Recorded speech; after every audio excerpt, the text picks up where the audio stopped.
Great. Welcome, everyone, to our seventh class, I believe, on Essential Nectar.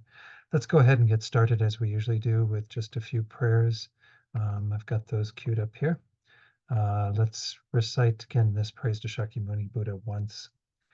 To the founder, the endowed, transcendent destroyer, the one gone beyond, the foe destroyer, the completely perfected, fully awakened being, perfect in knowledge and in good conduct, Sugata, knower of the world, supreme guide of human beings to be tamed, teacher of gods and human beings, to you, the completely and fully awakened one, the endowed transcendent destroyer, the glorious conqueror, the subduer from the Shakya clan, I prostrate, make offerings, and go for refuge. And we'll do the short mandala offering. This ground, anointed with perfume, strewn with flowers, adorned with Mount Meru, four continents, the sun and the moon. I imagine this as a Buddha field and offer it. May all living beings enjoy this pure land. Idam Guru Ratna Mandalakam Niryataya. And then Refuge in Bodhicitta, first time in English, twice more chanting the Tibetan. I go for refuge until I am enlightened to the Buddha, the Dharma, and the Supreme Assembly. By the merits I create through listening to the Dharma, may I become a Buddha in order to benefit all sentient beings. Sangye chodang soki choknam la jangchu partu dakni kyabsu chi daki chanyan gipe sanangi dola penche sangye drupal shom Sangye chodang soki choknam la jangchu partu dakni kyabsu chi Daki chunyan gipe sonam gi dola panchir sangye drupal shom. Let's do a short meditation. In the first few minutes, as usual, just focusing on the breath, whatever technique you prefer to use for that.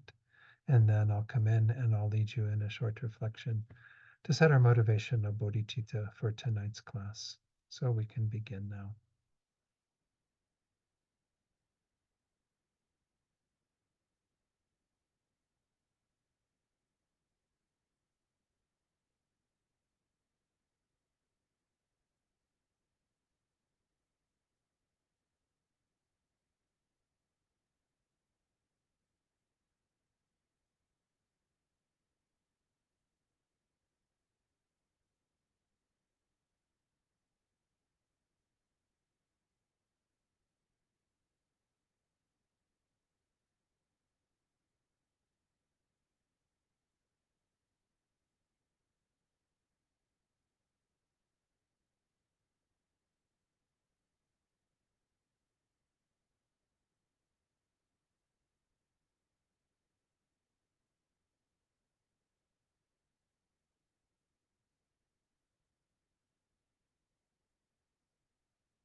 So now let's set our motivation for tonight's class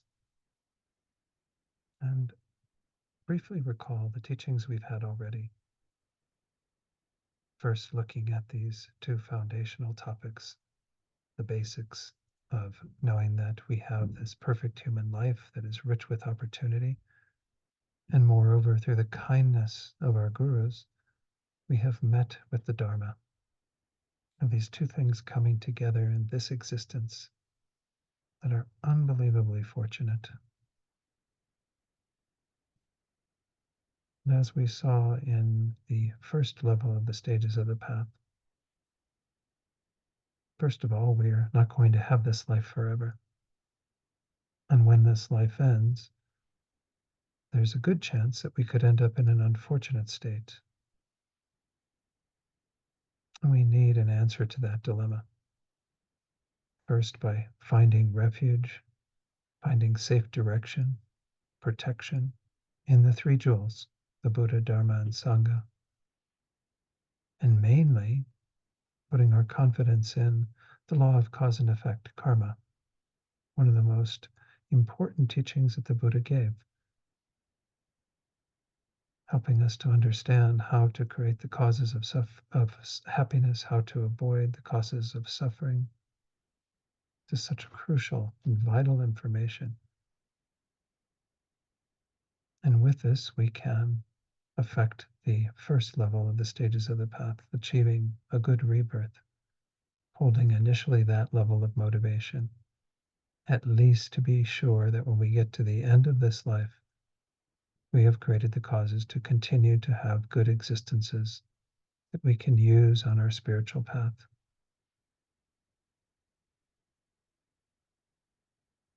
And as we'll see in tonight's teaching, we need to look at the bigger picture as well. Wouldn't it be wonderful to be free from being reborn altogether? Not having to go from life to life under the control of our karma or delusions. This is the second level of motivation, to want to be free, to abandon samsara, seeing its faults, and to turn our minds towards nirvana, peace.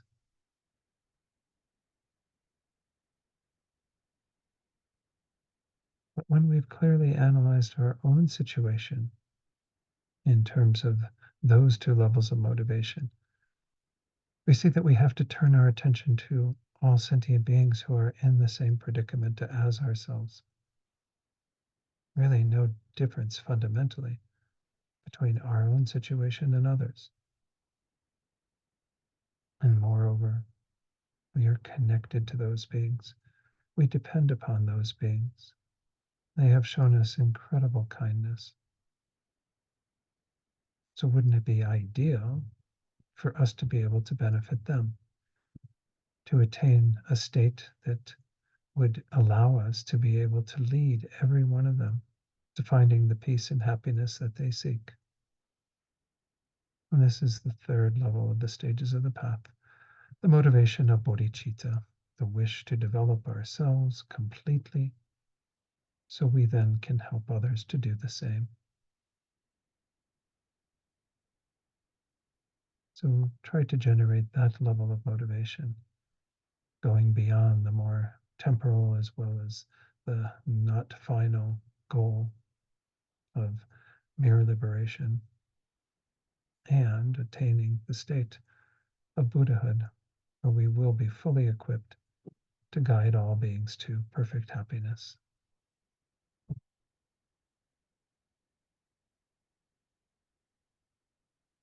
When you're ready, you can open your eyes fully and we'll begin. So I think to get things started, we might just see if there are questions on karma. I didn't quite finish the topics that I had that were kind of supplemental. Recall that in the text that we're working with, Essential Nectar, there's just a handful of verses, and mostly about these four general characteristics that I went through last week. So I tacked on to that, kind of going through the 10 non-virtues, and of course their opposites are abandoning those sorts of actions, those negative actions. And then we talked a bit about complete action. We talked about, the results of our karma when it's, complete and what have you. So we have gone through some of the, again, additional topics that are generally taught in the Lamrim.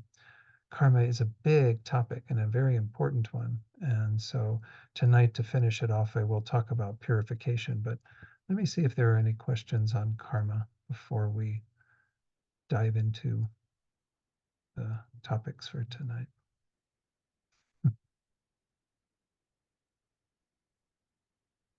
No. Again, I want to just emphasize that karma is nothing that we can prove.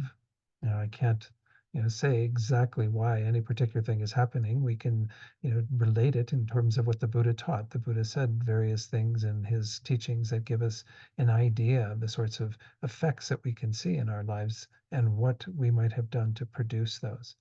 But everything is kind of being governed by that rule. There is nothing that we experience that is outside of all of that. Everything that we experience is a product of our own past actions. Of course, what we do with that, as I was explaining it towards the end of last week, I think in answer to Ruth's question, how we interpret it, what our perspective is on what we're experiencing, all of that creates our future experiences by the karma that we generate in response to or in reaction to the particular things that we're experiencing that we created in the past. So this is just kind of a continually unfolding thing. The thing about karma is it's extremely dynamic and it's very complex, layers of stuff, and things require various causes and conditions to be able to come into fruition. And, all of this is quite complex, and it's only the mind of a Buddha that understands it at that level. So we can study it a bit, but we just have to be really meticulous, kind of tending to our actions as best as we can so that we can assure that we're creating the optimal virtuous merit, virtuous karma, and not creating negative karma at all if possible, but certainly to lessen it. It's very difficult, I think, to abandon all negative karma, but it just works slowly. So yeah, Ruth, please. I thought of a question. Okay, great. What about where does motivation fit in? Mm. I mean, talk about generosity. Well, yeah, I mean, the motivation behind the generosity, the motivation behind the being patient or kindness or whatever. Sure. And maybe that relates to karma, I guess. Hmm. Yeah, I mean, an act of generosity, just by virtue of us giving something that we have possessed to someone else, has a virtuous tone to it, obviously. But as you're pointing out, I think people can have ulterior motives to their generosity, right? You can be giving something to somebody because you want something that they have that you've been admiring from afar or something, or maybe you're trying to butter them up so they'll do something for you in the future. And those, of course, taint our generosity. They make our generosity a bit more afflicted because it's driven by some level of greed on our part, wanting something, attachment to whatever it is that that person might give us. So, absolutely, we can flavor our generosity so that it isn't quite as effective. And of course, the other side of it is true, even with some of the non virtuous actions. It's said that in rare cases, we can actually have a very virtuous motivation and transform those actions so that they become more virtuous rather than continue to be non-virtuous. So we can do it on both sides of the fence. Now, I want to give a sort of caveat in regard to that latter, that statement I just made, the other side of it, looking at transforming negative actions into virtue. I think it's quite difficult. I mean, Lama Zopa Rinpoche would always emphasize how we can bring bodhicitta motivation to almost anything we do. I mean, hopefully we're not like killing beings with bodhicitta. I don't think that would be so wise. But there's that one story of the Buddha in one of his past lives. You probably have all heard it, the ship captain story, where he was, taking all these merchants, 500 merchants, to these lands where they would bring all the goods back. And on the way back, one of the merchants was going to kill everyone on board. And this was the Buddha as a bodhisattva, being the ship captain. And he had a clairvoyance where he could tell that this was what was in the mind of that merchant, that he was going to take all the lives of these beings. He decided to take the life of that one man and take that karma on himself because he didn't want that being to experience, this the suffering that would come from killing 499 people on board the boat and so on. Of course, he was also concerned about the 499 people that would be killed, but his main driving force was that he had incredible compassion for somebody who would do an act like that. Now, again, most of us don't have the wisdom to be able to discern all of that and to develop even the compassion that would be kind of behind an act like that, where he would potentially even take someone's life. But Ramazopa Rinpoche said that in this instance, the it became a virtuous action. It didn't even have a non-virtuous consequence. It wasn't a non-virtuous karma because the motivation was so strong and his willingness to take that on, whatever suffering might ensue from that, and take the life of that one man rather than let that person create all that negative karma, that it became a virtuous action. So again, motivation can influence both sides of it, but I would be really careful about, thinking, oh, I'm doing something really wonderful with my bodhicitta motivation, but we don't really have that perfect compassion, nor do we necessarily have the wisdom to know exactly what we're doing in that particular act. Um, so yes, in answer to your question, it plays a big role, and it can even transform virtue into non-virtue, non-virtue into virtue.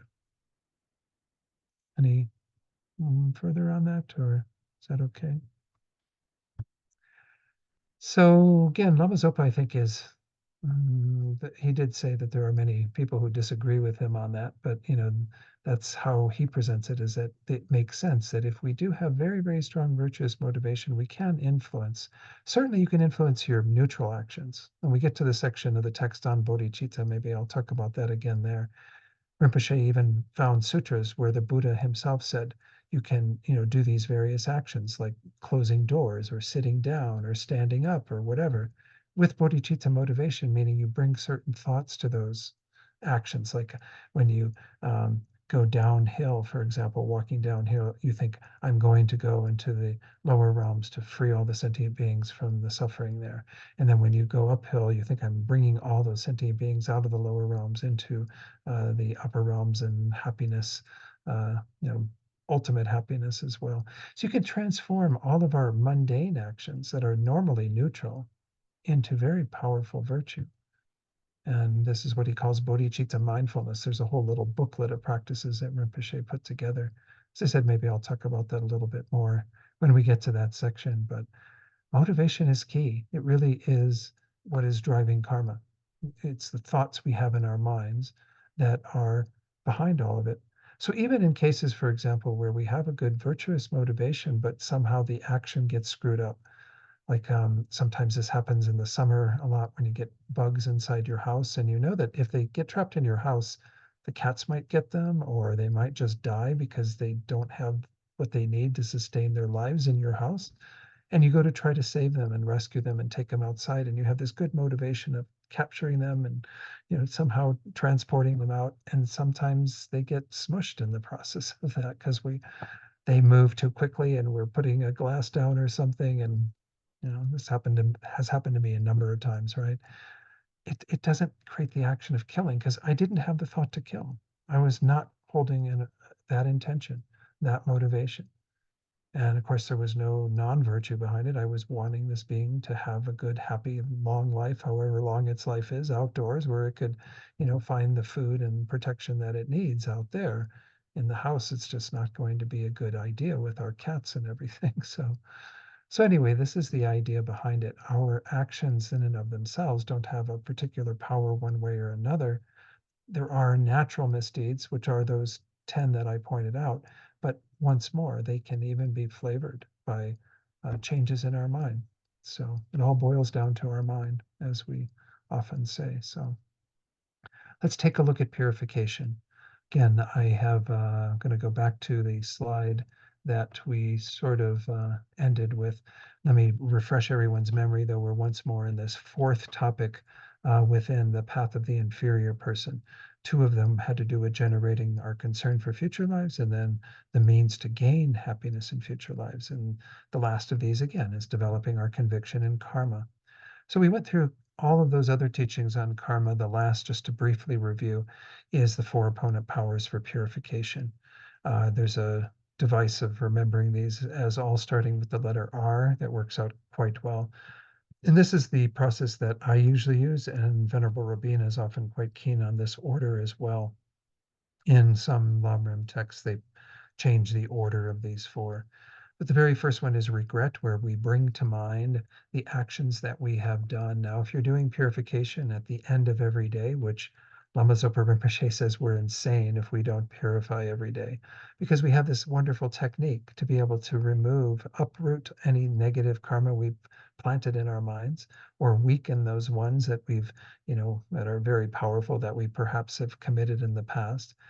And this is kind of where it starts, is that we have to kind of think about the actions that we've done that day.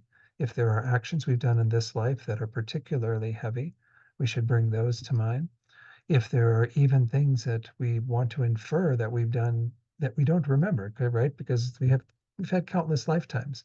So we can think about all the times that I've killed, and taken the life of a being with that delusion of, attachment, anger, ignorance, what have you, or whatever. We can bring all those things to mind and certainly also purify any transgressions of our vows.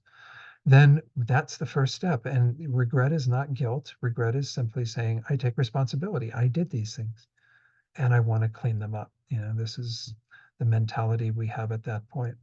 The second one is the reliance. Reliance is meaning it's essentially referring to something that we have to have as a support for our purification.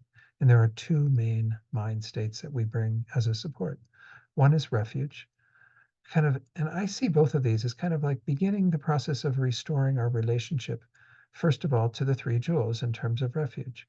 Because if we've been going against the advice of the three jewels, in a sense, not that the three jewels are like gods for us or anything, they're not coming down from on high and telling us what to do or not to do, but essentially they're there as supports for us to be able to follow this path. And if we've been going in the opposite direction by continuing to do non virtue, we need to repair that relationship to some extent, reestablish our reliance upon the three jewels as our bottom line, that this is what we want to follow in our lives.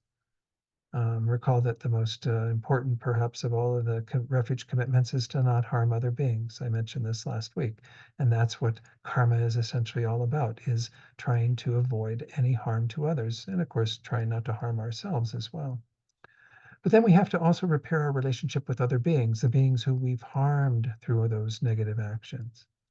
And that's by cultivating, compassion and bodhicitta. So if you cultivate the mind of refuge and the mind of bodhicitta, essentially you are developing a strong reliance, kind of renewing those relationships with both the three jewels and other beings. That is so important for our practice. The third of these four is the remedy. Don't need to put them all on the screen at this point again. The remedy means any positive action that we want to kind of pair up with those actions that we're regretting in the first step.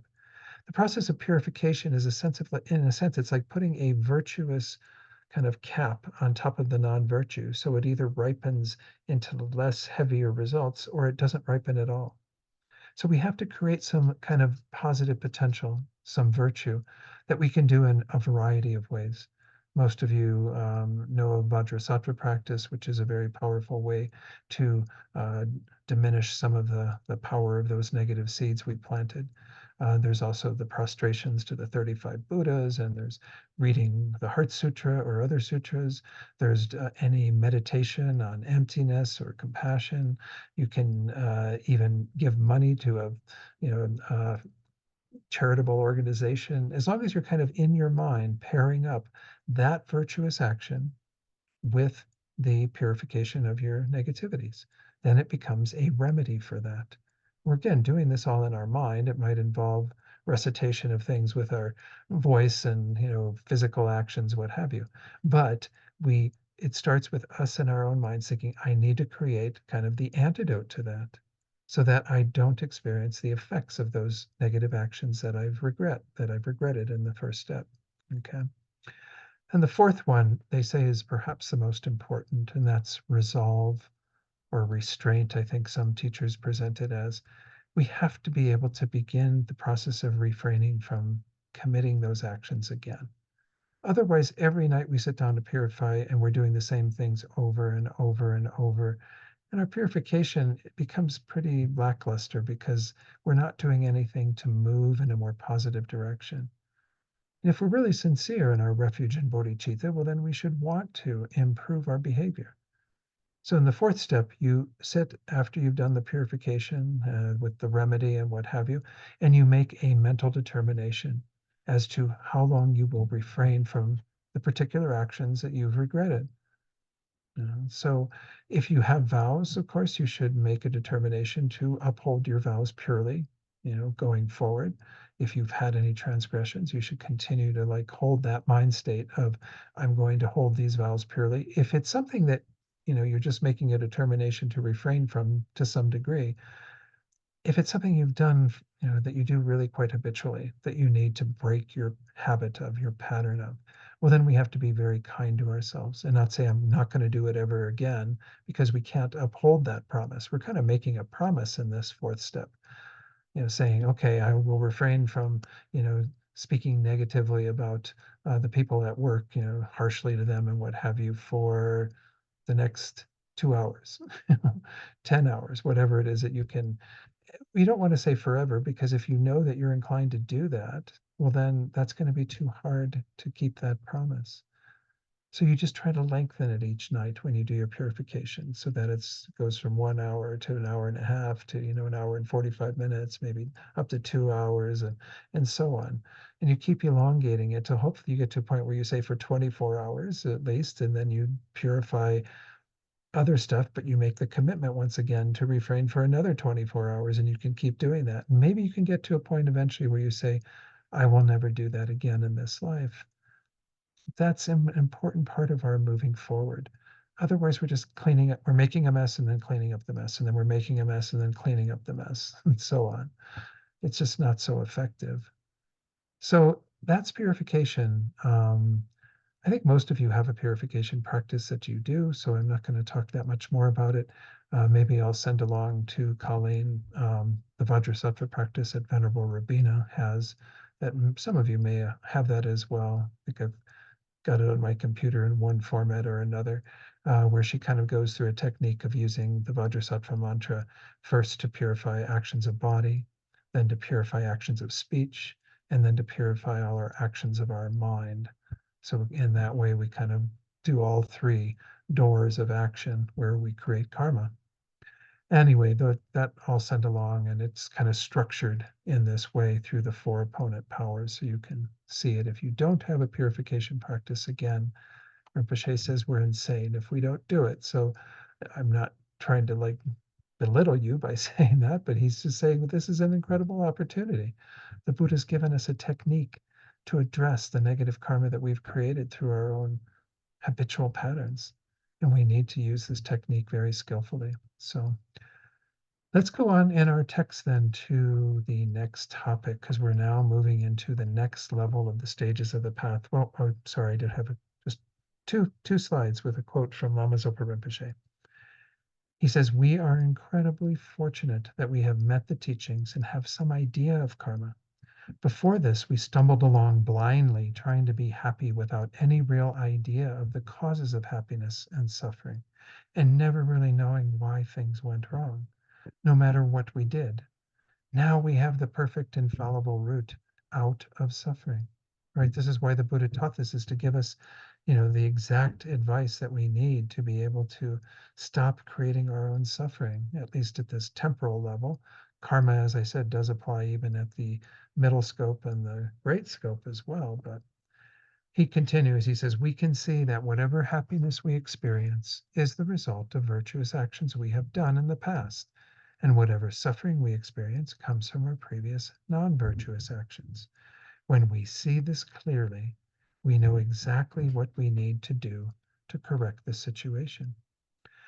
And I might point out that when we do see this for ourselves, of course, it's incredible information then, because we come to that understanding that we're in the driver's seat. We're the ones creating our own experience.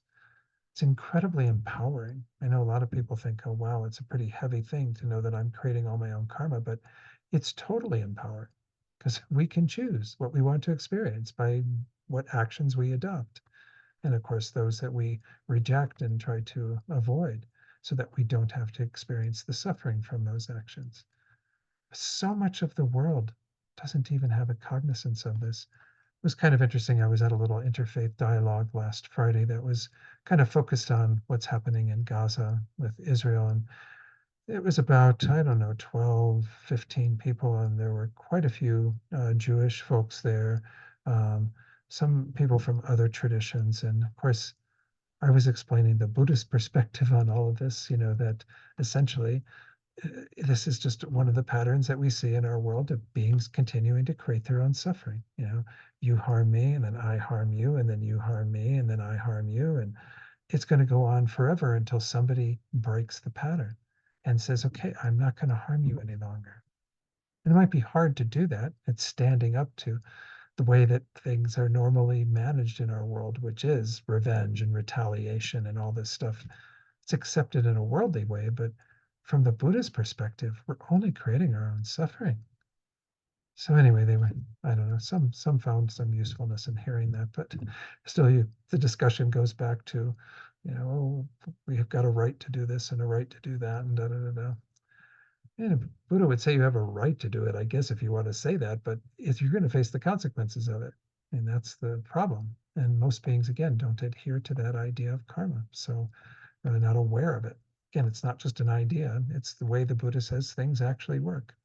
So now we're going to move on to the path of the intermediate person. This is a person who looks again at the big picture. There are two main sections to this. Again, each of these have two topics within them in the presentation that we're looking at. Again, in some Lamrim texts, it's a little more complicated. First, we look at sufferings in terms of initially first the happier destinies, the happier realms. These are the realms of humans, demigods, and gods. And we'll do that first. But then we go on to look at the general sufferings of samsara. And that will be a bigger section where we kind of go into, maybe not actually bigger, but anyway, it'll certainly be more important because we need to see that all of samsara is defective. It's not satisfactory. Before we get into this, though, I might mention that this is kind of the underlying structure, if you will, for this whole section has to do with the Four Noble Truths. This is the very first teaching that the Buddha gave, and it's how he framed his view of what we are dealing with, his understanding of what it is. It's again not just a view like some perspective that a random person has. This is an actual understanding of what we are involved in. True sufferings, or true dukkha, as I often prefer to call it, because the word dukkha is much bigger than just what we call suffering in our culture. This is the situation we're in. We're experiencing this unsatisfactory existence. Every element of it, every minute of it is in the nature of being unsatisfactory. Secondly, there are causes to that, and we will be looking at those as well as we unfold and unpack all of this, not in great detail, but at least touching on them. Thirdly, there can be an end to all of this. This was the gift the Buddha gave. He didn't just analyze what our situation is quite correctly, but he said, guess what? It doesn't have to be like this. You don't have to be experiencing samsara and all this dissatisfaction, what he called again dukkha. Why? Because there's a path that leads to the end of that. That's the fourth noble truth. There are practices you can do to have an end to that, a cessation of dukkha and all the causes of it. So that's the underlying structure. But again, the very first part of it is where we get kind of our noses rubbed in the suffering of samsara, of the suffering of the happier realms, because we've already looked at the lower realms in our wonderful little section on the hell realms and hungry ghost realms and animal realms. But now we go on to even see the unsatisfactory nature of the happier realms. And then we look at the biggest picture of like the way in which all of samsara is in the nature of suffering, or again, dukkha. So let's look at how this is structured, this section of the three happier destinies. First, we're going to look at how to meditate on the sufferings of human beings. And there's a number of topics within this that we'll go into. Then how to meditate on the sufferings of what are in the Sanskrit called asuras, that's the demigods. these beings who share a boundary, a border with the gods. And we'll talk a bit more about what they have to go through. There's only one verse on that, but and then a couple of verses on how to meditate on the sufferings of the gods of the desire realm. Again, that share that border with the asuras. So the gods are the suras and the demigods are the asuras. And then finally, we'll look at how to meditate on the sufferings of the gods of what are called the two higher realms, which are the form and the formless realm. Okay. So in terms of human beings, it's divided into about 7 topics.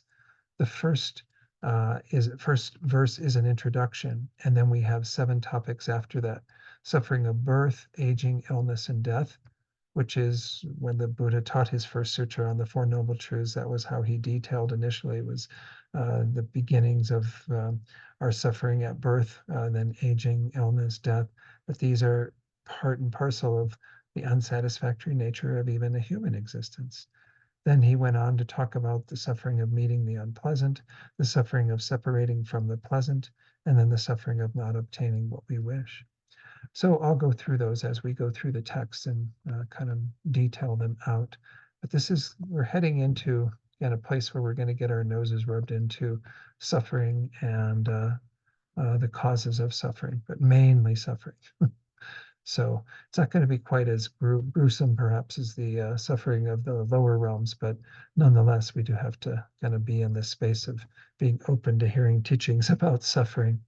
So, first, how to meditate on the sufferings of human beings. So, this is the introductory verse. If I avoid, again, sin is kind of antiquated term. If I avoid non virtue and strive thus in virtue, I shall gain higher rebirth. But still, as long as I've not won the state of freedom, when samsaric suffering's totally gone, not only do I lack confidence, since I'll roam again in the realms of woe, but even in this birth, there's no chance of happiness, for its very nature is suffering. So there's some faults yet, because even if you just get a good rebirth from the first set of teachings, you're still going to inevitably fall to one of the lower realms, because you might not always have the ideal conditions to practice virtue. But even in this birth, as it says in that last part, there's no chance of happiness, for its very nature is suffering. We might recall as we get into this whole thing about birth and aging and illness and death, that when the Buddha, as Prince Siddhartha, when he was kind of began his spiritual quest, he saw these faults, these flaws in human existence. Remember the trip that he took outside the palace walls and was confronted with the realities of someone who was ill on one trip, someone who was aged on another, and then a funeral procession with a corpse on the third time. And he opened his eyes to the reality that this is something we all have to experience. That alone makes this human existence unsatisfactory, because no matter what measure of pleasure or happiness we find, it is impermanent and changes constantly due to aging, illness, death, what have you. So these are realities for us that do point to the fact that our existence is not satisfactory. Because again, these are coarser forms of suffering, but nonetheless, they do speak to the general nature of our human existence being unsatisfactory. So first, we look at birth and being in the womb. These first 2 verses are all about that experience that we're probably fortunate that we don't remember it. It says, in a human womb, it's very dirty and evil smelling, with pus, blood, and so on. A horribly narrow, dark cavity crawling with vermin. I'm not sure what the vermin are, but certainly again is kind of the other things that we're talking about. A mass of utmost terrors. Your body's constricted as if tied up, wrapped in the amniotic sac. During a long time, you feel many sufferings due to the mother's behavior and so on. They say the embryo, the fetus in the womb, gets everything that the mother is doing, the food their mother is taking in, the actions that she does. The infant feels that inside, so. Then, from the ripening of karma arises a wind that turns you upside down, out of a foul smelling, filthy passage constricted by bones like some machine. You are born amid a torment of hard to bear, rough and violent feelings. Hence, unwanted sufferings pour down like rain. Fearful indeed is this suffering of birth. Again, they're talking about birth from the vantage point of the infant, us, when we are being born. But obviously, those of you who've been mothers who've given birth, you know that that's no pleasant experience either, right? So it's a painful experience for both the mother and the children that are born through the womb, right? It's just, this is the nature. Our life kind of starts off with that kind of very traumatic experience. Um, Again, I'm not saying that every single birth is, a horrible experience, but the way it's described, again, we all have that same fundamental situation, being inside a womb, and of course, having to go out through the birth canal and come out into the stark lights and the harsh air and whatever else it is that we experience upon coming out of the womb. Next is aging. The youthful body you have when young gradually comes to resemble your corpse. And my teacher said it's actually good that it's gradually. He said if you went to bed at like 16 years old and you woke up with an 80-year-old body the next morning, you would probably have a heart attack. And it's true, right? But this is the reality is we are on this aging starts, they say, right after conception, essentially, because we just keep getting older and older and older without any stop until death comes. The body bends, the hair whitens, complexion fades, even on flat ground, your steps are unsteady, the flesh losing firmness, you are covered in wrinkles, and your skin hangs down loosely. Your teeth are few, you crave to eat, your speech is quavering, you are forgetful. Your eyes can't see forms, your hearing's unclear, rising or sitting's hard, others are scornful. It's even hard to digest and enjoy food and drink. All people dislike you, maybe not all, but certainly, we don't have a culture that really embraces older aged folks in a very kind way. And the great suffering of thinking, now my youthfulness has become like this. Soon, excuse me, soon I shall die. That thought afflicts you daily. Sorrow indeed is the suffering of aging. So, as I said, aging is the process that is always going on from the moment of conception when the process keeps moving forward on that trajectory that will end in death. But we're mainly talking about what happens as we get into older years.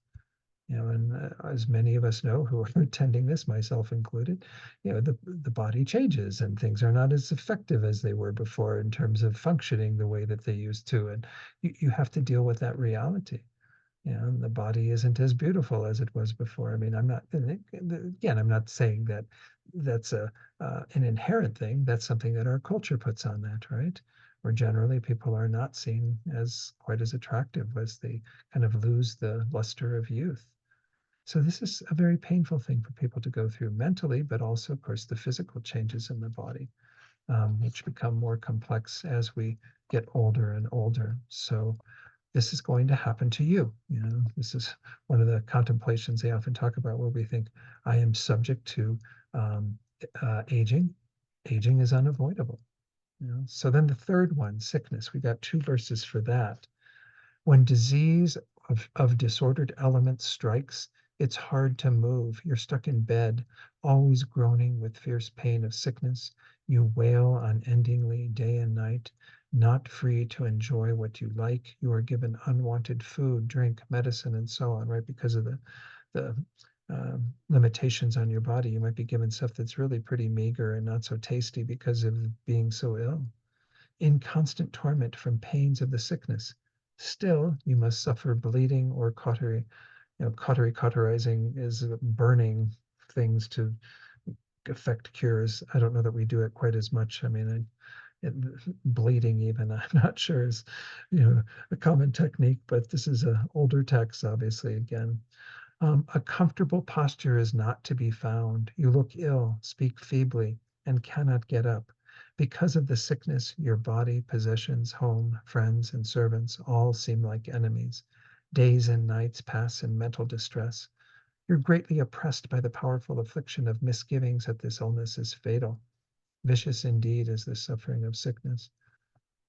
Certainly we see that just even the sickness of getting a cold or flu or something can be pretty debilitating. And then, of course, when we had COVID, it's still around. Certainly, I'm not saying it's completely gone, but when it was so prevalent, there have been many people dying from it and so on, and people really quite, again, debilitated from the virus. So we have all of these agents and things that can happen to the body that once more are proving that this isn't such a hot thing. Can want to be a human because of the basis that we have to be able to study Dharma. And it's, again, a good result to get, but it's not satisfactory. It's going to fail us, whether it be through aging, illness, or the last one of these, death. So let's take a look at death. Again, there are two verses for death. I'm going to move this a little bit this time because of uh, the paper, well, the file where it's kind of straddles that. It says here, through physical sickness or other conditions, you approach the mouth of the Lord of Death.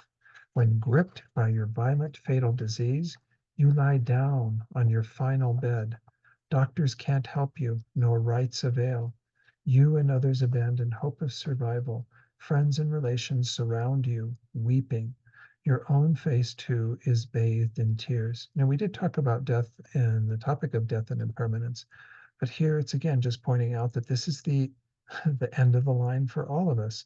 And what's being described here is a very kind of gradual death in a bed and what have you. But death can happen, as we saw when we looked at that topic, in so many ways.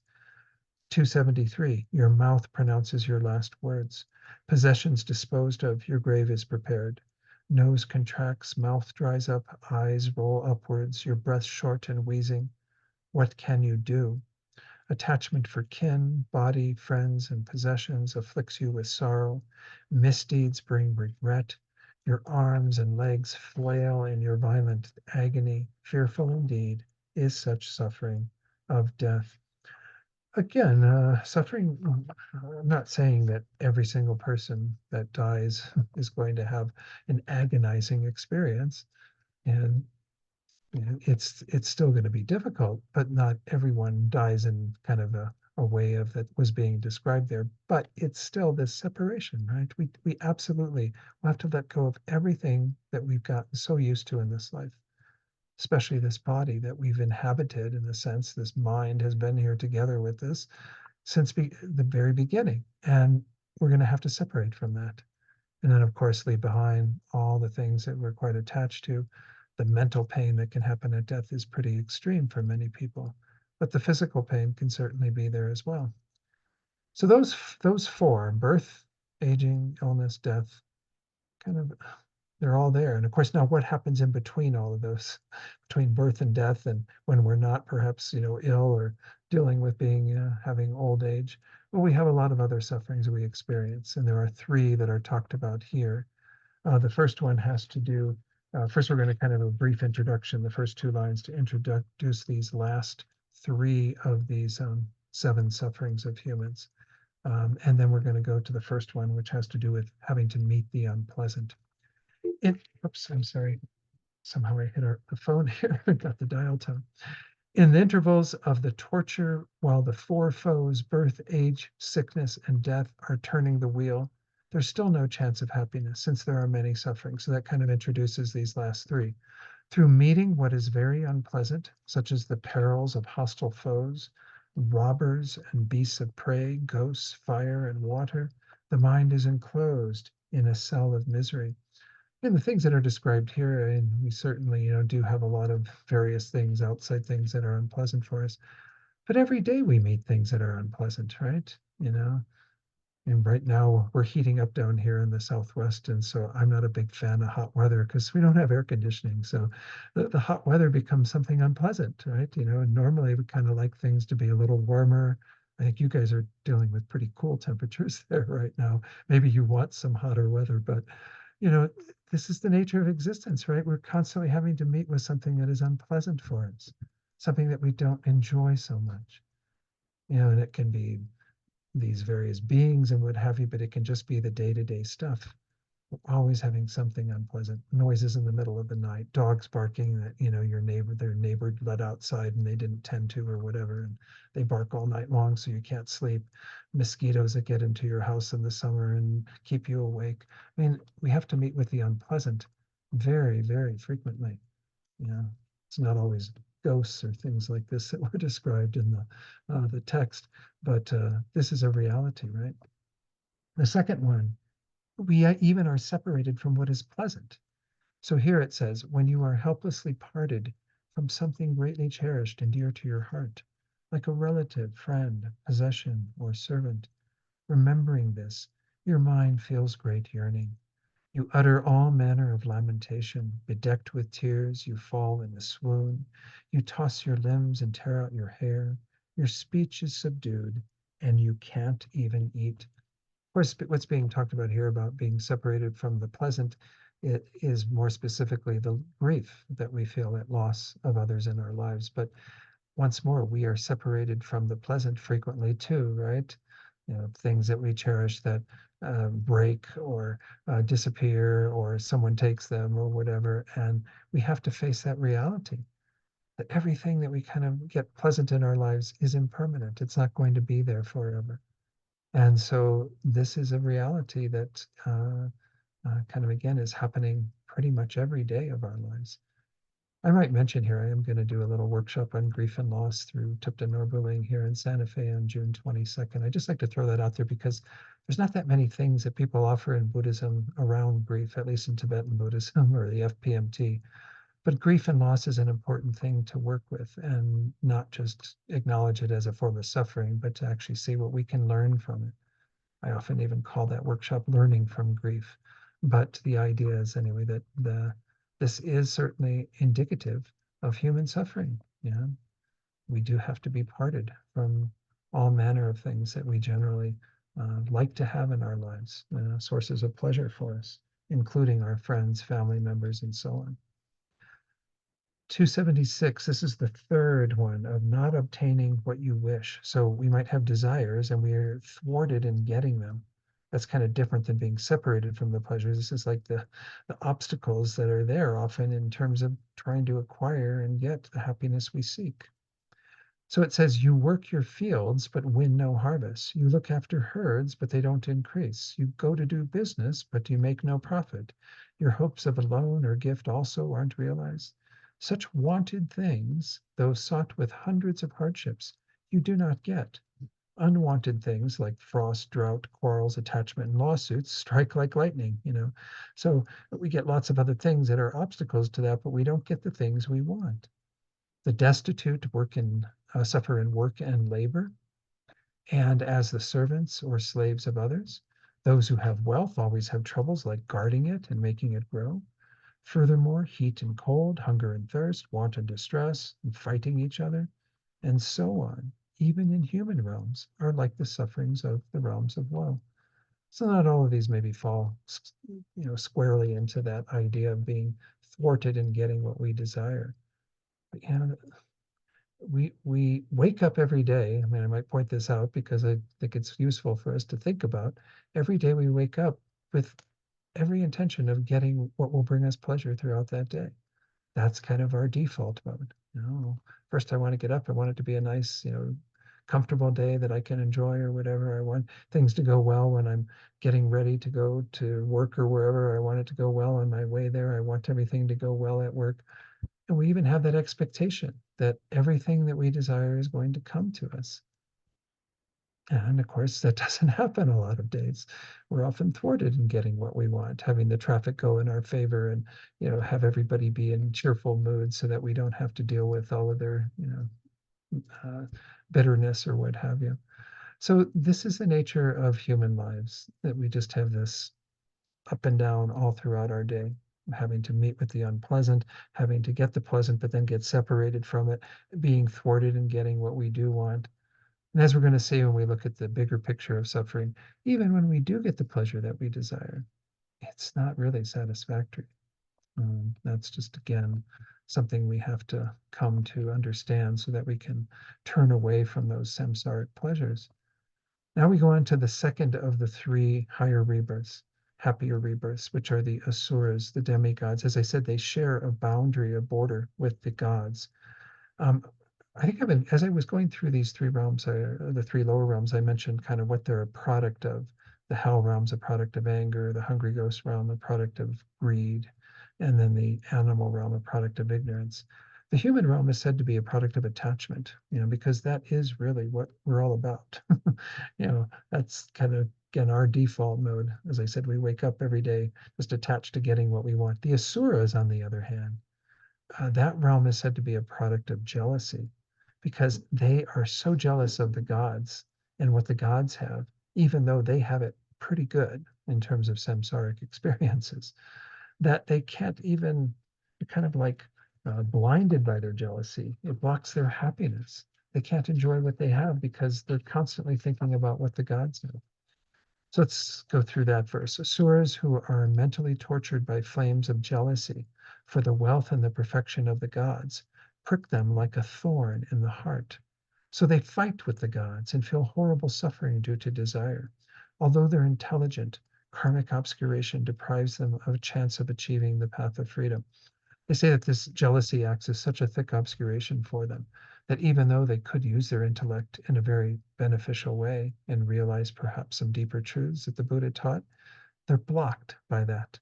The obscuration is so thick in their minds that they can't even get there, can't generate that wisdom. That's why we often talk about the realms of gods and humans as being favorable, right? When even in that praise to Shakyamuni Buddha that we recite, teacher of gods and humans, because those are the realms where the Buddhas can perhaps have a better impact on beings, certainly in the human realm, as we know. But even in the God realm, sometimes beings are able to hear the Dharma there. But in the demigod realm, they can hear it, but there's not much chance of them developing any deep realizations because the jealousy is so heavy in their minds that it obscures them, keeps them from having the path to freedom, meaning that they can't generate the wisdom realizing emptiness. Uh, Next, we have how to meditate on the sufferings of gods of the desire realm. Again, these are the ones that have the border with the asuras. They say that their lives are pretty idyllic, though they do, of course, fight with the demigods. But when they get to the end of their life, there's incredible mental suffering because what they thought was this perfect idyllic situation is coming to an end. And this is how it's described. The gods of desire, at the very moment when home, possessions, and body are perfect, suddenly lose their shining complexion. Dislike the seat they sit upon. Their flower garlands wither, dirt sticks to their clothes, and hitherto absent sweat appears. When seized by such omens of imminent death, like humans seized by the signs of death, they know that they are to leave behind their homes and mansions of precious things, their food of amrita, this delicious nectar, their dear companions, and all that's so very agreeable to them, and go to the next world. Then, by clairvoyance, they see the place where they'll be reborn, and long undergo hardly bearable sorrow of separation from what is dear. So they say the beings that again that are born there, it's an incredibly positive karma to be reborn as a god in the desire realm because it's a again quite blissful state. There's a lot of delicious, delightful things there. It's kind of like the view of heaven, I think, that some Christian traditions hold, and maybe that is some imprint of that that's causing them to want to go to such an idyllic place where they have all these beautiful sensual pleasures, and they just live in this state of bliss. And we even have again human beings who live in pretty idyllic situations comparable to gods. Gods, the biggest fault they say that is kind of driving a god realm is the fault of pride, because you kind of start thinking, oh, wow, I've really got it made here. And having all that perfect in terms of your experience, you start to take it for granted. And then when the karma starts to wear out and you have these last 7 days, which are longer than 7 human days, because a god's day is much longer. They have incredible, again, karma to generate much longer days where they experience these blissful pleasures. Their last 7 days of the god existence are horrific. And all the other gods don't want anything to do with them because they start to smell. Again, the sweat develops. They've never had sweat on their body. Their flower garlands that they've been adorned with all their life that have been perfectly maintained start to wilt. Everything becomes really like kind of gross. And of course, they can't handle this. This is like, as I said, they say this is the worst mental torture in all of samsara because you thought you had it made. And again, that pride that makes you feel quite conceited in what you do possess. There's, what do they say? Pride always precedes a fall. They fall from that. And then they see through their clairvoyance that develops kind of automatically in their death process that they're going to end up in a lower state because there's probably not the karma to go anywhere else that's higher. There are the gods of the desire of the form and formless realm, but those are again quite specific. We'll talk about them shortly. They generally are going to fall to a lower realm because they've used up all that virtuous karma, for this blissful experience in a God realm. If they haven't done anything in terms of studying Dharma and developing more wisdom and qualities and what have you, then it's pretty much wasted virtue, bringing it all to fruition in this idyllic experience.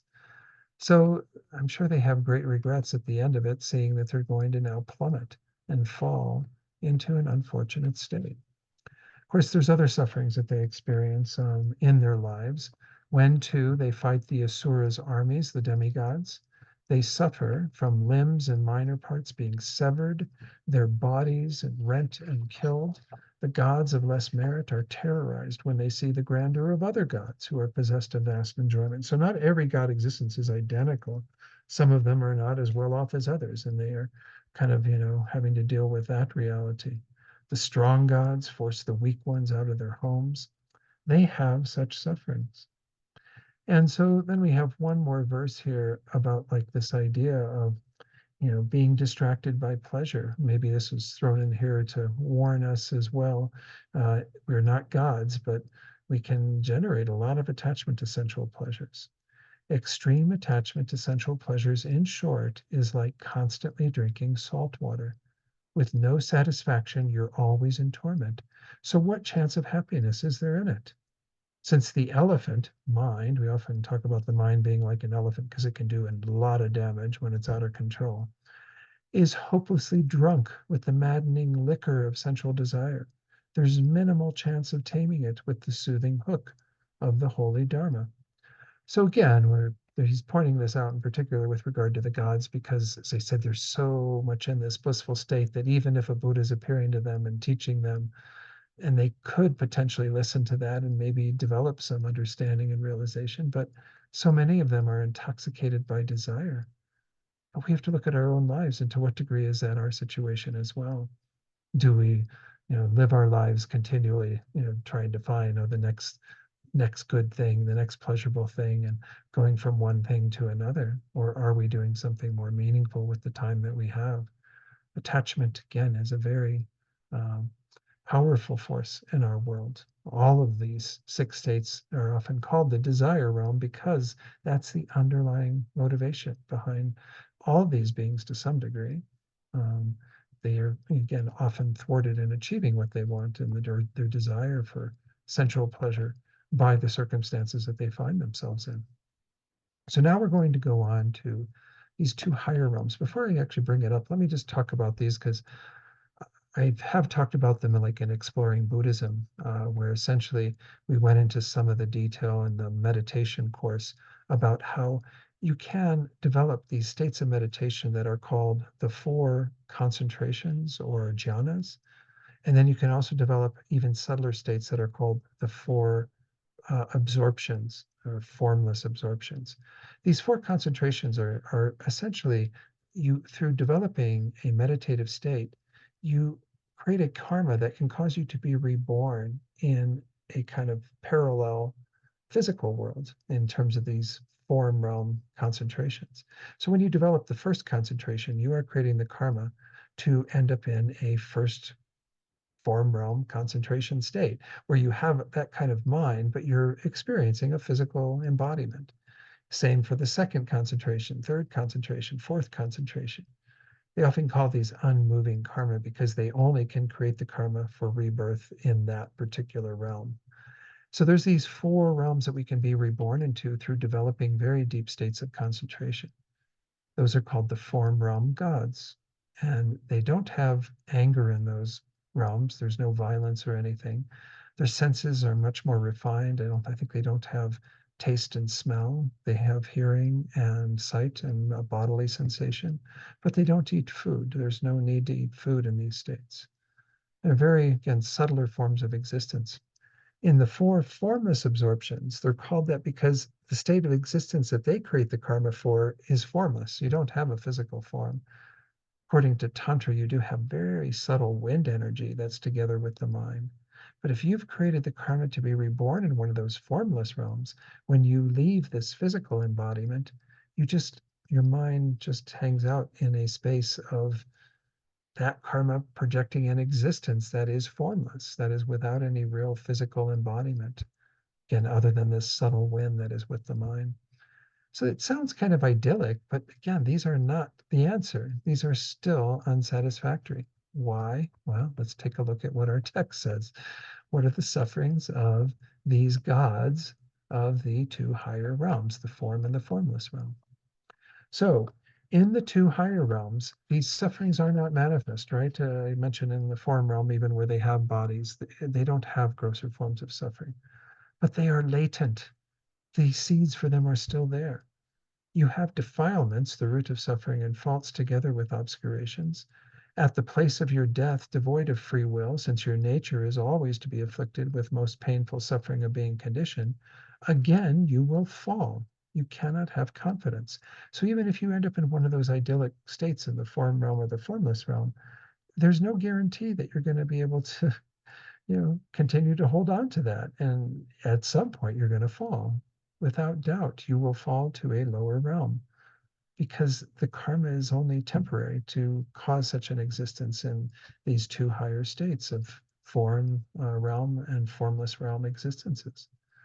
Okay, so now we get a summary to this whole first section, a rather long-winded section, but giving us more detail on these higher rebirths that we might think are a good place to be. In some ways they are, but they're not a final solution. In short, whatever good rebirth, divine or human, you have received, just like a bird that flies in the sky, when your strength of positive karma is exhausted, you'll fall again to the hells or the realms of pretas and animals, there to suffer.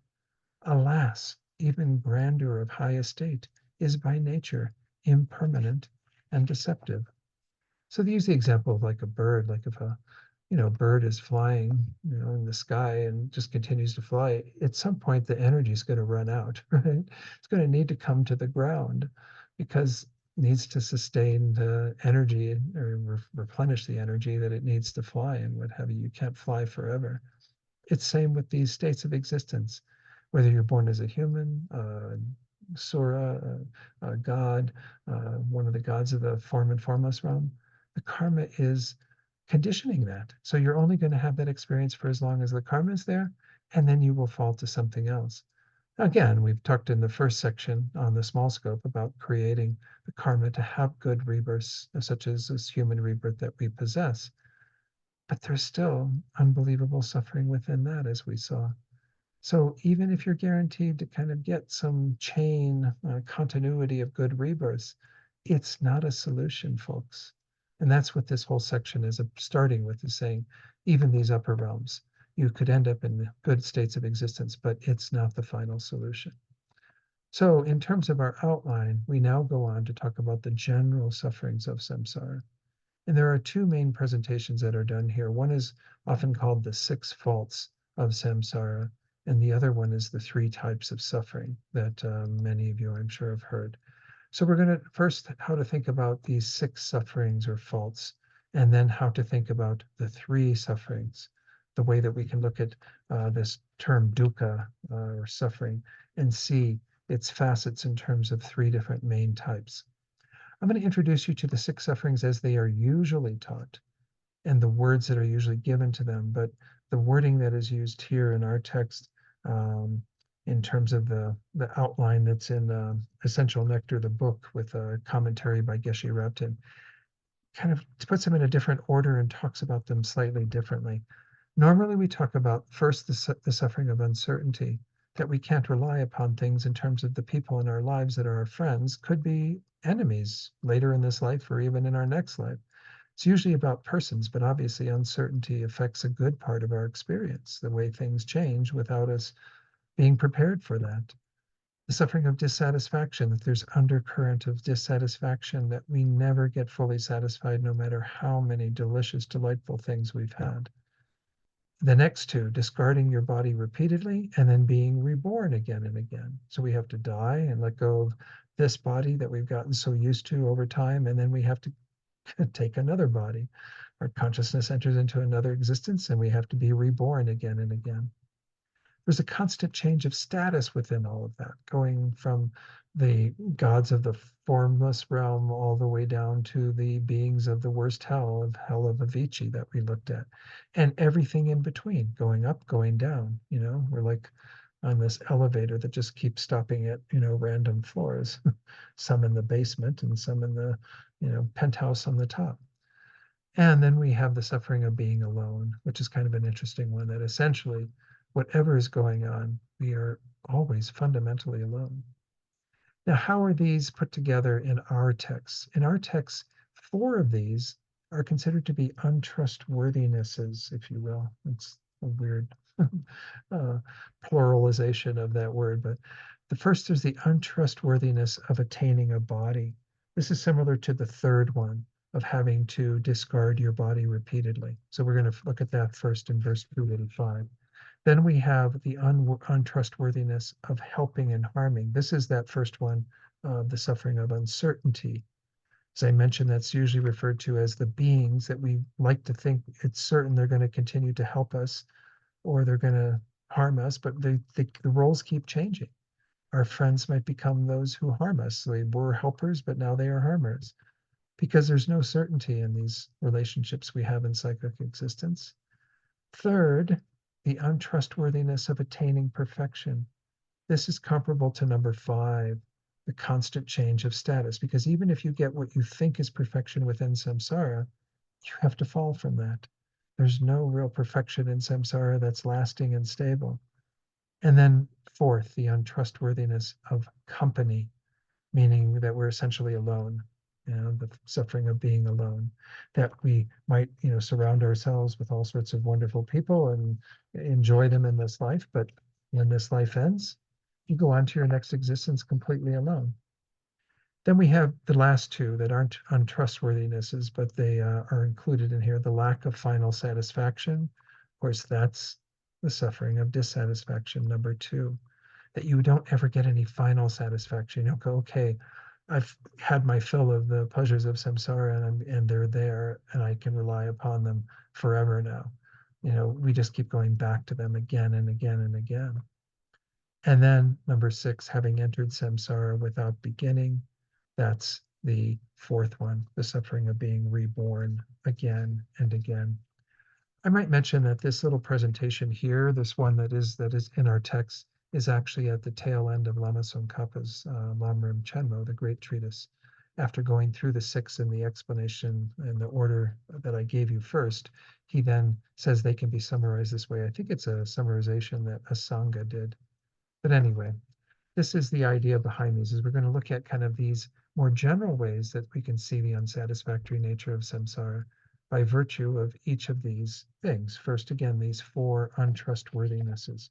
First, there's the untrustworthiness of attaining a body. So let's take a look at that one. That's verse number 285. Again, they're not labeled here, but as I said in the outline that's in the book, that's how they label them. So first it says here, if the bodies I've formally taken weren't lost, in other words, if I had all that collection of bodies here in front of me, their flesh and bones would equal Mount Meru. I mean, it'd probably be beyond Mount Meru, because we've had countless rebirths. So all of the flesh and bones of every existence we've had, it would be a huge mass. Their blood and lymph collected together would rival the depth and extent of the ocean. Even my bodies as Brahma, Indra, world rulers, common gods and men are hard to count, but have all been discarded. What can you trust about gaining a body?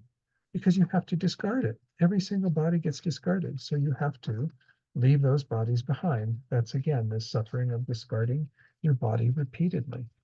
All right, let's go to the next one. 286. This again is the untrustworthiness of helping and harming, that there's uncertainty to the way in which beings are manifesting in our lives.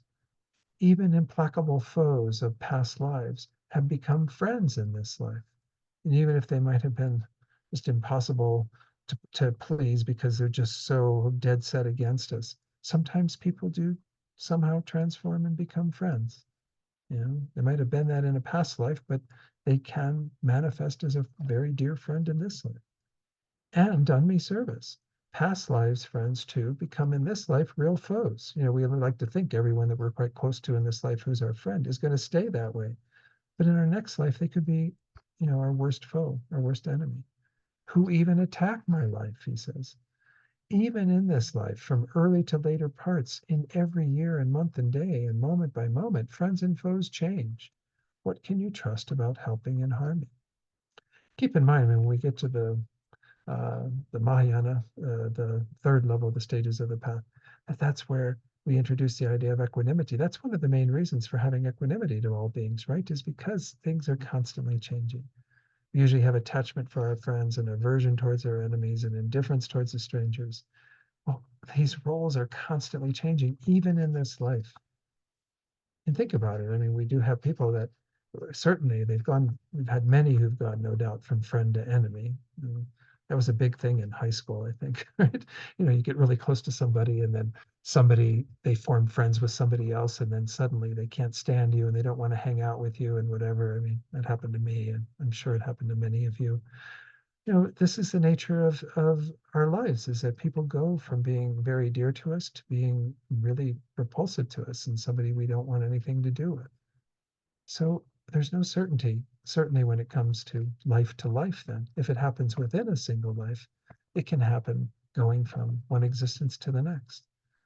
Okay, now verse 287, which is the untrustworthiness of attaining perfection. We might think, again, we get it really good at some place in samsara, but we have to change our status. This is that suffering of constantly having to go from good to bad or what have you. So sometimes you're ruler of mighty emperors, Brahma or Indra. Then you're a servant or a slave. Having been the sun or the moon, giving light to four continents, then you must live in a dark interstice. You enjoy the taste of divine Amrita, and then you must drink pus, blood, or molten copper. We talked about those in the lower rebirths. And having lived in a jeweled palace, you must burn in a house of red hot iron. I might mention this phrase of being born as the sun or moon. This is actually in the Indian, more Vedic traditions, that beings take rebirth as these orbs of light in the sky or something, but I don't know that that's really something Buddhism holds, that beings can be born as, a sun or a satellite of a planet. I'm not sure, but anyway, this is showing that our status is going to change from life to life. There's nothing certain about that. Then the untrustworthiness of company. The fact that, again, we might get, oh, I'm sorry, no, this is continuing with this. Sorry, this is continuing with the untrustworthiness of attaining perfection. Once served with sense pleasures by heavenly maidens, you're persecuted next by guards of hell. In early life, proud of your strength, wealth, and power. Later, you're poor and can find no food. Though rich in wealth, gems, silks, and satins, when you die, you go naked and empty handed. Alas, what trust can you possibly have about the perfections obtained in samsara? Because any more perfect state that you get, you're going to have to fall from eventually. Okay, then 289 is, I'm sorry, this is where we start the untrustworthiness of company. I'm familiar through long acquaintance with religious companions, sympathetic friends, and pleasant kin and attendants. But then one day, all on my own, just like a hare pulled out of butter, I'll roam to a land that's unfamiliar in the next world. About friends and companions, what then is real and fit to be trusted? So again, we might think that we've got all these wonderful companions in this life. Wow, this is, I want to keep that all going, but we have to go on from this life alone. Even if you were to die with a loved one in an accident or something, where the two of you, are both dying together, your karma could be very, very separate, and you could end up in totally different states of existence, right? So there's nothing that we kind of take forward with us in terms of companions. So you can't really trust that, going to put our money there because we have to go on alone. This idea of a hair pulled out of butter, I guess the idea is like, that when it's in that substance, nothing comes out with it. The hair just comes out because it just slips right out of the butter. So you have to go on alone. You don't bring anything with you. Of course, we know that from the death meditation too. We leave behind not just our friends, but our possessions, and of course, the body we had that we treasured so much through this life. Okay, so now we go on to the fifth of the set here, which is comparable to the second in that initial presentation. I show you this suffering of dissatisfaction, the lack of any real final contentment that we can attain in samsara. Of yore, I've enjoyed the taste of Amrita, celestial mansions, gardens, and maidens. In human realms, too, I've worn fine clothes, enjoyed food and drink, and kept good company. Though I've enjoyed the five sense pleasures as many times as there are atoms, as I taste, craving grows, and much suffering's induced. What suffering, this sorrow of no satisfaction? That we're continually looking for something to satisfy us. We're not satisfied by what we've had, even if we've had the most delicious, delightful things. This verse kind of is in that same topic. That's a little bit strange. The molten copper I've drunk in the hells, which I'm sure is not very pleasant. The manure I've eaten when born as a worm, well, that might be pleasant for the worm. And the filth I've eaten as dogs, pigs, and whatnot. If piled up together, all these things that we've consumed, they would fill the whole world. While even the tears I have wept out of suffering exceed the whole ocean. Since this is taught, but still I'm not sick of this sorrow or frightened. Is this mind made out of iron or what?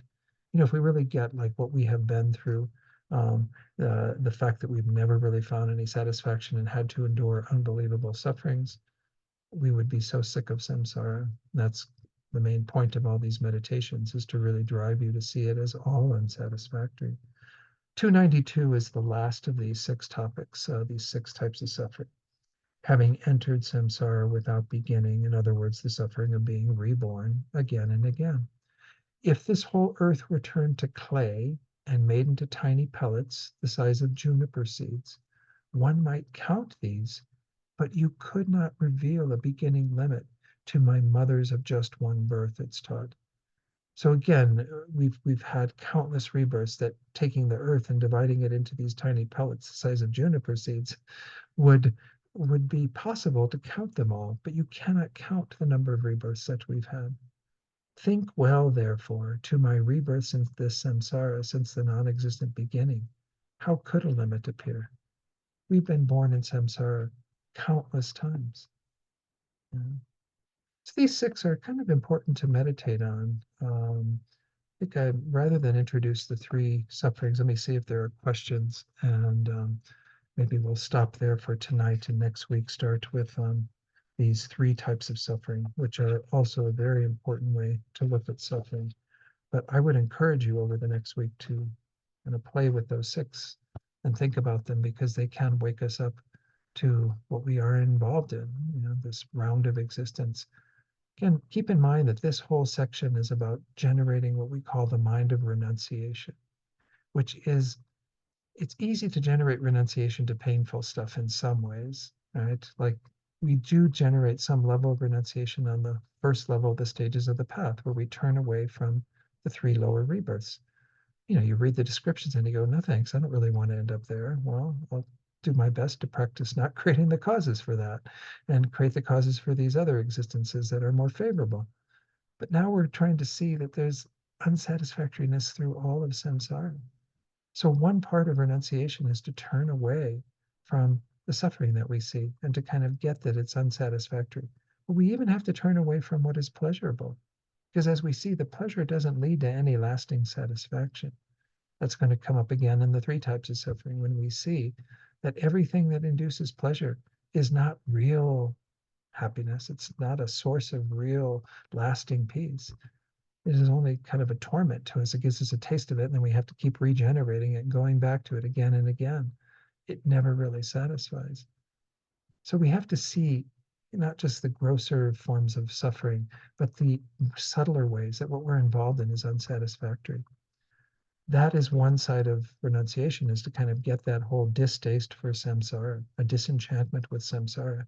And then, of course, kind of an impulse to achieve liberation, to move in the direction of something that is guaranteed to provide us with peace and happiness, because it's a state of lasting peace in nirvana.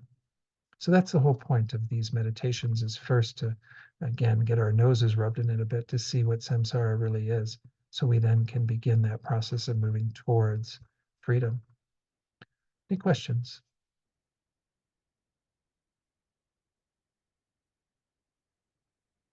Have any of you, or maybe I just have all of you encountered these 6 types of suffering before? I mean, in your studies and everything? They're in most Lamrim texts. I think even in Liberation in the Palm of Your Hand, they're there. And I think they're really, again, there's some great usefulness to studying them. You're going to say something, Bill? Yeah. They are a part of Venerable Chudrin's guided Lanrim meditations, both the 6 and the 3. Good. Is there the presentation of the 8 as well in there? I believe so. But yeah, we do those. We did what do we do? We did Refuge last night. So Great. Good. Yeah, so again, by the way, the 8 sufferings, which was another presentation, if you take those 7 that we had for the humans, right, or the birth, aging, illness, death, having to face the unpleasant, having to be separated from the pleasant, and then being thwarted and getting what we desire. If you add an 8th one to it, which is called the suffering of the appropriated aggregates, which we'll also talk about as part of the 3 sufferings in that presentation, then you have the list of the 8. That's also a way to meditate. So work with either of those, the 6, or certainly with the sufferings of the human existence, because we do need to see that even though we can create the causes to have another human existence, it's not the kind of end of the line. That's not exactly what we're looking for more ideally. We want to be free of rebirth once and for all, because wherever you end up, you're essentially in prison. You're still under the control of all these factors and having to go from life to life. We're going to look at that a little bit more in the next part of this, where I didn't even put that on the screen. I don't think uh, the next 2 parts of this, or where I put it on the screen, but I don't think I talked about it. Let me put it up there for a second. The functioning of samsara and then the path to liberation. There's not a lot of verses for those 2 things, but that's usually also a part of this middle scope, the person of intermediate capacity, who actually sees the unsatisfactory nature of samsara and then sees how we are caught in it through the causes of that, the second noble truth, and then sees how we can attain the cessation of that, the third noble truth, through practicing the path to liberation. So we will look at all of that next week. Anything else before we conclude tonight? Okay. So thank you, Bill, for leading meditations. And once more, thanks to Colleen for all of her support and keeping all the logistical stuff going and everything. I really appreciate it. Let's do our prayers so we can conclude tonight with some good dedication. Put on the screen first the general dedication prayer. So we again generated the motivation of bodhicitta at the beginning of tonight. We now dedicate for the result that is the aim of that mind, our own attainment of enlightenment, so we can help others to do the same. Due to the merits of these virtuous actions, may I quickly attain the state of a Guru Buddha and lead all living beings without exception into that enlightened state. And then, because bodhicitta is such a powerful mind, as I said earlier tonight, we can even transform some of our neutral or even negative actions into positive ones by this mind. We want this mind to grow and develop limitlessly, and also to never decline in the least. May the supreme jewel bodhicitta that has not arisen arise and grow, and may that which has arisen not diminish but increase more and more. And we make dedications for His Holiness, but with the aim of this being a prayer we recite including all of our gurus, all those teachers that we have in our lives or that others have in their lives, even outside of Buddhism, teachers who are helping others to practice a path of virtue and so on. May they have good health, long lives. May their wishes be fulfilled through our recitation of this prayer for His Holiness. The wish-granting, wish-fulfilling jewel, source of every single benefit and happiness in this world, to the incomparably kind Tenzin Gyatso, I beseech May all your holy wishes be spontaneously fulfilled. So again, we'll make a strong intention through this next prayer for the very swift return of Lama Zopa Rinpoche. There was some advice that came out not too long ago about continuing to recite chanting the names of Manjushri, this wonderful text, as a cause for Rinpoche's reincarnation to appear very quickly. Because we're a little over a year now from Rinpoche's passing, and so hopefully very soon this will happen. But hold those thoughts as we recite this prayer together. Peerless teacher and assembly of the children of the victorious ones, Shravakas and Pratyeka Buddhas, victorious Losang father and sons, along with the lineage masters, all the objects of refuge of infinite lands, please bestow the virtue and goodness of accomplishing this prayer here and now. Holding and spreading the Muni's precious and complete teachings through explanation and practice, you wore the armor of patience that is never discouraged. Incomparable Venerable Guru, to you I make request. While striving single-pointedly for the sake of the victorious one's teachings, the sole gateway through which all benefit and happiness emerge, and for mother living beings, you suddenly departed to peace. What a great loss! Nevertheless, through the undeceiving truth of the blessings of the ocean of the three jewels and the great waves of bodhicitta of the children of the victorious ones, may the smile of a reincarnation swiftly beam in glory for fortunate disciples. And lastly, dedicate for all the beings you're holding in your heart, those beings who have passed away. I might mention one of Amata, who's here with us in the Zoom room tonight. She runs a sheep sanctuary right outside of Santa Fe here, and one of the sheep, Joni, died last night, and dedicate for her good rebirth, as well as Duchen, another sheep that passed away a few weeks ago and very unexpectedly. But we all have beings that we're holding in our hearts who have died, who are experiencing illness, who have obstacles to their well-being, or even parts of the world where there's great suffering that moves us. Think about those beings and dedicate for their welfare, kind of like giving all that merit to them so they can find complete freedom from their suffering and all the causes that lead them to true happiness.